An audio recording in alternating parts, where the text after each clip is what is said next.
Hi, my name is Leslie and welcome to my channel. Today I'm going to talk about my experience of going through breast cancer. Um, I've known a lot of people who've gone through breast cancer. Some are no longer with us, and I know some that are. But I wanted to tell you my personal philosophy and, what I think. On top of, I had to move my bunny pillow. Hello there. So,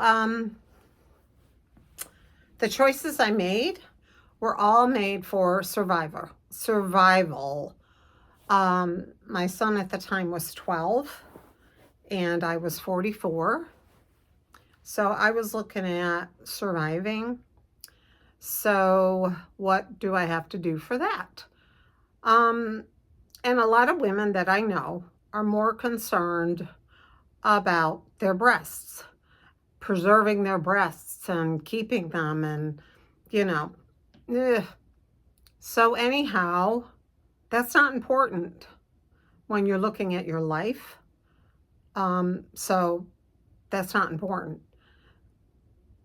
I first got the sensation of feeling something was wrong when I was outside throwing a football to my son, who was 12, and it was one of those Nerf footballs.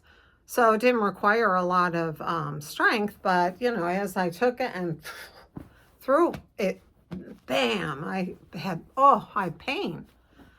But I didn't feel anything. It's not like I noticed the lump or anything like that. So then the next day, this was during Easter weekend, and on Saturday, my son came and he jumped into bed and he accidentally elbowed me. And I said, ow. And then, because I didn't have a bra on, I could feel the lump. So, and I knew right away. I had a history of having, cystic fibroid issues in my breast, I forget, what do they call that? It's official name. Cystic fibroid breasts, I think that's what they call it. So I had been going regularly to have diagnostic mammograms and followed up with CT scans because there was always something in there.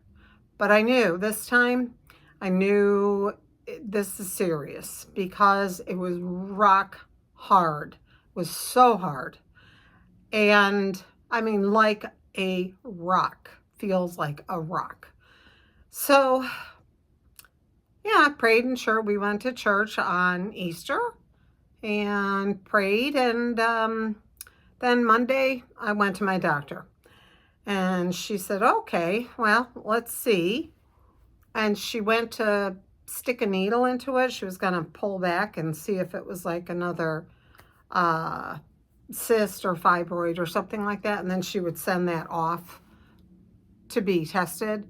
But she couldn't even get the needle in. And so she said, oh my gosh. She goes, okay, you need to go have a CAT scan, diagnostic CAT scan right away. And I did, and this all happened very quickly. And then I knew. I mean, I can tell the look on the people's face when they're doing the CAT scan. I know, I can tell. And I kind of look at it and I can see myself what's up there. So she sent the results back, and then 2 doctors came in to tell me. They were radiologists, and they had read the scans, and they said that it's, basically one of 3 things, and it's not this and it's not that. Basically, they left it to where, it's cancer. So I said, okay. So I went back to my doctor, and she said, you have to go get a biopsy. And she sent me to this doctor who was too old to still be working. I had no idea. I thought when you get a biopsy that they just take a little piece of it and test it. He took out the entire lump. And oh, it was a mess. It was such a mess. And it smelled so bad. I know what cancer smells like because I've been around people dying of cancer, family members, and I know what it sounds like. So I could smell it, and my dog could smell it. At the time, I had a Yorkie named Bailey, and she kept coming over and sniffing where they had removed the lump. So I thought, well, I thought I was only going to take a day off of work, but then I took the rest of the week because I was in so much pain. He just took everything. I took the whole lump, and it was big. So then I went right to Moffitt Cancer Center, which is a top cancer center in the country, and research, and they're affiliated with the University of Florida, and they are a research hospital, and they're just tops. So I got my appointment, I got in and saw the oncologist first, and then she sent me to the surgeon. Wait a minute, I gotta think about that. Did I go to the surgeon first? Yes, I went to the surgeon first, and then he said, well, go see your oncologist, and then we'll figure something out, what I thought, what was my choices that I wanted. So anyway, I went to my oncologist, and she recommended, because then, oh wait, this is what happened next. I went and had my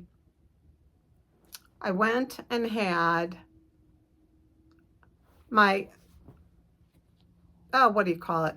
Anyway, so I was with the surgeon, and he went in and he opened where the tumor had been and cleared the margins, So I had like 3 surgeries of him clearing the margins, and that's just getting to where you're not seeing cancer anymore, no cancer cells. So he did that, and then he took my lymph nodes, and they were 12 out of 22 positive, which is really high. I had never met anybody that high. And a lady I knew had 1, or another person had maybe 2 positive lymph nodes. So I had 12 out of 22. So I knew that meant had spread quite a bit. So when I got to my oncologist, she suggested having a double mastectomy and getting first the high dose, dense dose chemotherapy. So I did for 4 months. I went through that, high doses every 2 weeks, and it wasn't that bad. I mean, it made me very tired. It did make me nauseous for a couple of days. And I'll tell you, I can't think of the name of the medication right now, but they give it to you for being nauseous when you're having chemo. And I'll probably think of it, but it didn't really help that much. So they said, you know what, it's much better with a suppository. So I said, okay, I'll do that. And that was wonderful because within 5 minutes, I was feeling better. It absorbs so much quicker there. And so that helped with feeling so nauseous. And then the second part of that chemo, I had one really, really horrible day of the chemo just go at my bones. I was in agony. I'm screaming in pain. And my doctor was an hour away. So I called and they said, you could come in, we'll get you morphine. But I was even in too much pain for that. And the nurse said, go sit in a hot tub. You have a whirlpool. And I said, no, I don't. So my daughter went out and got me one, and that you could stick right into the tub. Boy, did that help. That helped tremendously. I went from having pain of, you know, they always say rate your pain on a scale of 1 to 10. This would have been like a 50. It was bad. So once, yeah, I sat in really hot water in the tub, and we put, who fell behind me? Oh, hello there, little Mrs. Rabbit. Oh, this is my mom's. And she, of course, she's in heaven now. And she bought it because she said this was me as a little girl and her. So, all right, you can come and sit with me. So, I did all of the chemotherapy, and then I was scheduled to go get the double mastectomy. My surgeon did not feel that that was necessary because on the other side I was clear. You know, I had the tumor on my right side, on my left side was clear, the lymph nodes were clear, everything was clear. So he didn't think it was necessary, and they took it to what you call like a big, you know, all the doctors conference, you know. And after looking at all of my charts and things like that, all my tests, everything, you know, all of the doctors were pretty much in agreement that they felt a double mastectomy was the correct option. So then did I want to start having reconstruction when I had the double mastectomy? And that's just basically where once they remove all the tissue, breast tissue, they then put in spacers, is what they call it. Just like little jelly things or whatever, just to hold the space and to keep your skin stretched so that then later they can go in and do the rest. But I said, no, I don't, you know, I don't want to do that. I didn't want any foreign things or anything like that in my body. And I just thought that that wasn't a good choice. So I chose not to do that. So I went ahead, I had the double mastectomy, and my surgeon did come in and tell me that they found more cancer even after all of the chemo I had. They did find, you know, here was the tumor, and then down here is where they found, in the breast tissue, they found more cancer. So that was just really shocking. So he said it's a good thing we removed everything, because I would have still had cancer in there. If they had done just a lumpectomy, or if I had just had the one breast removed, I probably would have been okay. But a lumpectomy, no way. That would not have been an option. So we did that, and I finished up with that.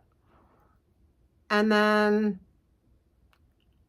that was, you know, a big procedure. And you have to have your tubes and stuff. There's these tubes that go in and wrap around inside to keep draining the fluid inside after a big surgery. So I had one on each side, and my mom would come over and drain them for me every day, and we had to measure them, because once it got to a certain level, then I could have them removed. You know, I had to get down to a certain level. So we did. My mom was so proud of herself doing that. She kept saying, wow, look at me, I'm doing this. Because she was like, oh, always, you know, scared of all these things, you know. But she did a really good job. And so then following that, once I got those tubes out, then it was time to start radiation. So radiation went on for 5 weeks. And you go in and they mark the areas, like with like a tattoo machine, they mark where you're going to get the radiation.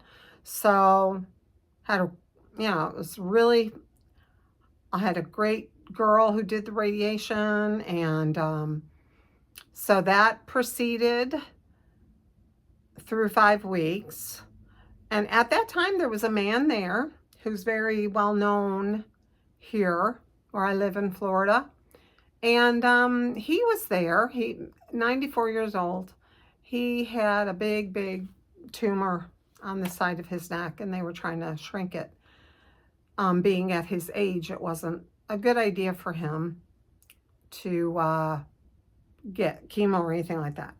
So, but I got to know him a lot, and he had been here his whole life. He was a cattle rancher, and he told me so many things, and just really, I just loved him. I love the kindness and gentleness of kind of that generation, plus my parents' generation.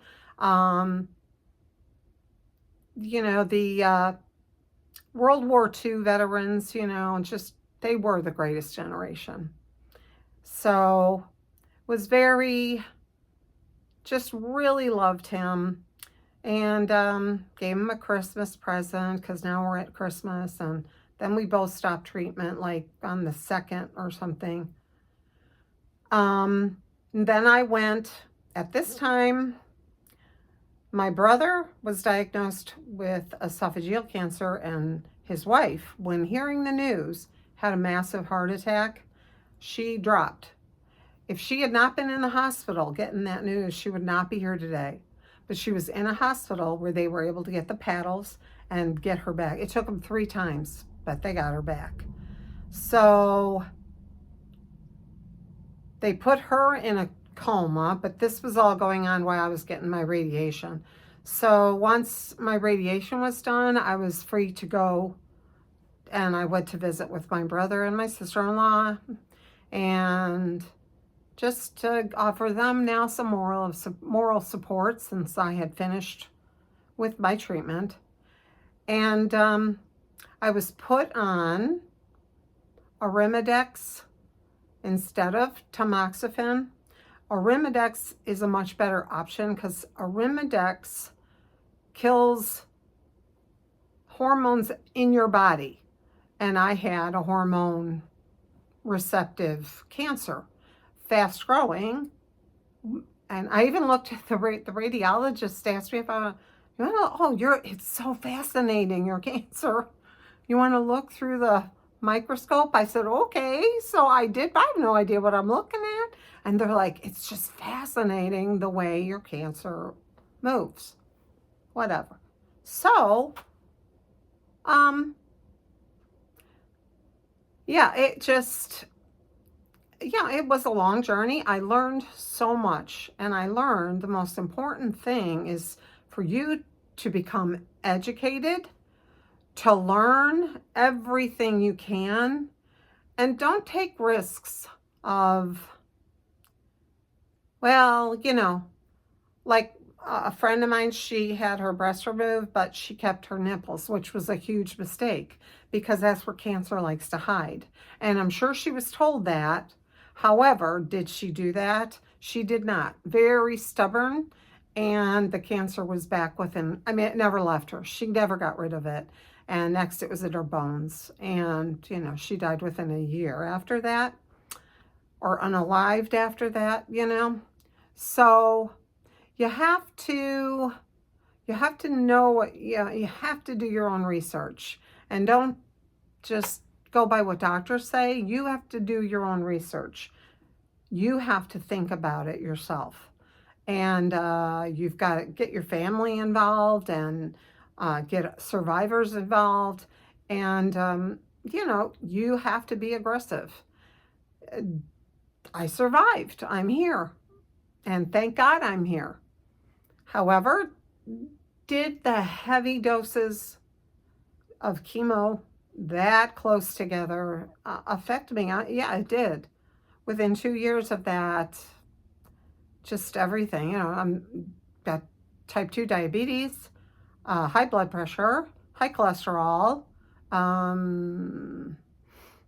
you know, trying to go through the more common ones. And, you know, of course, you know, chronic fatigue syndrome. My doctor diagnosed me with that, but not many doctors in the United States will do that. They're more open and believe that it's a real diagnosis in Europe. So I got that. I got fibromyalgia. I just got all these things, and I thought, oh my gosh, I had a friend who had been passed away by this point, and I worked with her, and she had all these things. She had had cancer, and then she had chemo and all that, and then she had all these other things that popped up after chemo. And one big one was her heart. The chemo really damaged her heart. And for me, as of this point right now, I have little issues with my heart. I do want to go see a heart specialist because I'm not really sure what's going on.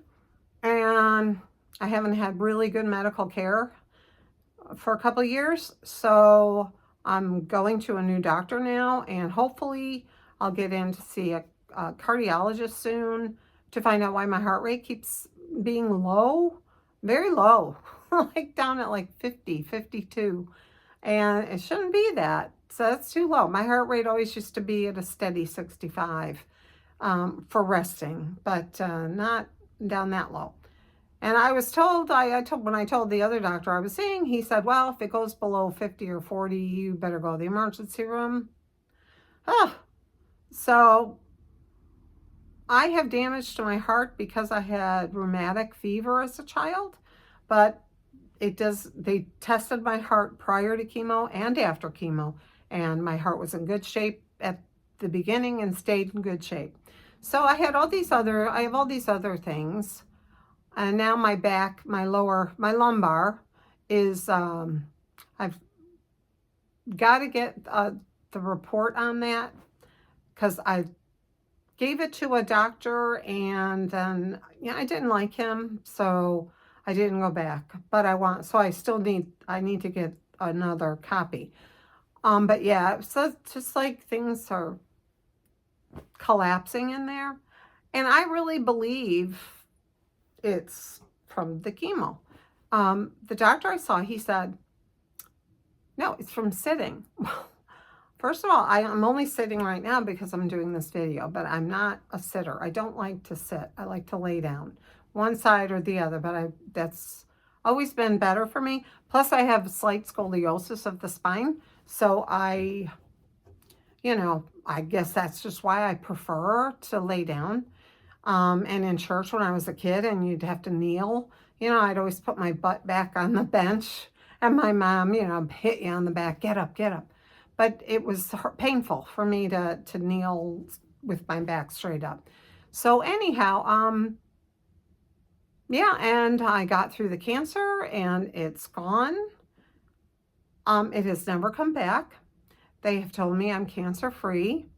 And I also had a genetics test, and they tested for every other kind of cancer, except for skin cancer, because I have had skin cancer twice. Once on the side here, which is why I keep my hair in front, because it's just like I got a big gouge on the side. And then up here somewhere, yeah, they took a mole off from here, and that was cancerous. But that's from being a kid and being in the 70s. We put baby oil on to go out in the sun and get a tan. So that's what I did. But I don't go in the sun now. I'm very white. And my neighbor even said to me one day, I hadn't never been talking really to him, and he goes, "You're really white." I was like, "Yeah. What are you talking about?" And he's like, "No, you're like really white." I said, "Well, my dermatologist said, don't go out in the sun." He said, "Not with a hat, not with sunscreen, not in the shade, nothing, not in the sun, not out with the sun." So, I've listened to him, and, I haven't had any more skin cancer. Although right now I've got this little thing there, and I have to go see him. It's a concern. So anyway, but yeah, and let's see. I think the reason I survived was God definitely instructed me how to proceed. And I have no doubt in my mind, he healed me. I had told this in another video, that he a pastor at my church would call, a preacher, and he would call me on his way home from work just to see how I was feeling and stuff. And one day, he was praying on the phone. And then he said when he got home, he called me and he said, he just threw up a big, huge black glob. And that's never happened to him before or since. And I said, well, you better go to the doctor. And he goes, no, I knew that God was healing your cancer through me. I know that. And yeah, he's fine. He's perfectly fine. And it's how many years later. So, God bless him for him praying. And God is awesome, wonderful, always, always there for you, no matter what. It's always by your side. So if you don't have faith, I don't know how you can get through this world. I really don't. I don't know how you can get through one day, 1 minute without God at your side. I just couldn't. And I was talking to a neighbor today who's selling all his stuff. They had a big neighborhood-wide yard sale. And his wife is at home up north.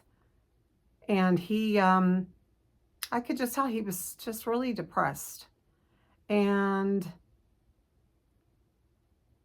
I don't think they're people of faith per se.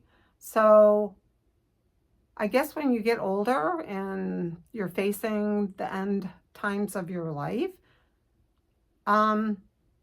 it's very sad if you don't have something that you're looking forward to. Like my mom and dad, they were, I'm going to flip that over. My mom and dad, they were excited to go meet the Lord. My mom used to say that all the time. I can't wait to meet the Lord. So I know where they are. I know where everybody's at. And in the words of sweet dear Toby Mac, I got heaven on my mind. I got people waiting by. I close my eyes and I can see dancing on them golden streets. So, but life ain't too bad down here. So I will wait for God to call my name. And when he does, I will be there. So thank you so much for listening to my story. I hope that I've given someone some help or, encouragement. Just, keep praying and let God take over. He will do it. He'll take care of you. Okay, thank you for listening to my story. And I just want to thank you so much. God bless you and have a super sparkly blessed day. Thank you so much for watching my channel. I appreciate you. Thank you. Bye-bye.